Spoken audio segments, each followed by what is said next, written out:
গাজার উত্তরাঞ্চলের অদূরে ইসরায়েলি প্রতিরক্ষা বাহিনী আইডিএফের বিমান হামলায় উঠছে বিশাল ধোঁয়ার কুণ্ডলী। প্রাণ হারিয়েছেন অনেকেই। আবার উপত্যকার গাজা শহর, খান ইউনিস ও রাফায় সামরিক বাহিনীর উপস্থিতি বাড়াতে গাজার বুকে ছুটে চলছে ইসরায়েলি ট্যাঙ্কসহ নানা সামরিক যান। এমন পরিস্থিতির মাঝেই গাজায় ৬০ দিনের যুদ্ধবিরতির শর্তে সম্মতি জানিয়েছে ইসরায়েল। সামাজিক যোগাযোগ মাধ্যম ট্রুথ সোশ্যালে বুধবারে তথ্যটি নিশ্চিত করেছেন ডোনাল্ড ট্রাম্প। তবে যুদ্ধবিরতির প্রকৃতি নিয়ে কিছু জানাননি তিনি।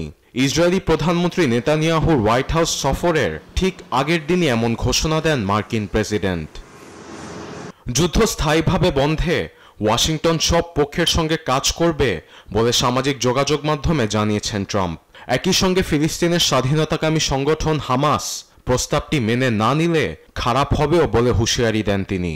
আবার ইসরায়েলি উচ্চপদস্থ কর্মকর্তাদের বরাতে যুক্তরাষ্ট্রের এক্সিওস গণমাধ্যম বলছে, হামাস এ প্রস্তাবে রাজি না হলে গাজাকে ধুলোর সঙ্গে মিশিয়ে দেয়া হবে।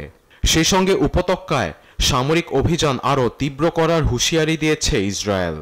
এমন পরিস্থিতিতে হামাস আদৌ ট্রাম্পের দেয়া যুদ্ধবিরতির প্রস্তাব মেনে নেবে কিনা এ নিয়ে এখনও কিছু জানায়নি স্বাধীনতাকামী সংগঠনটি।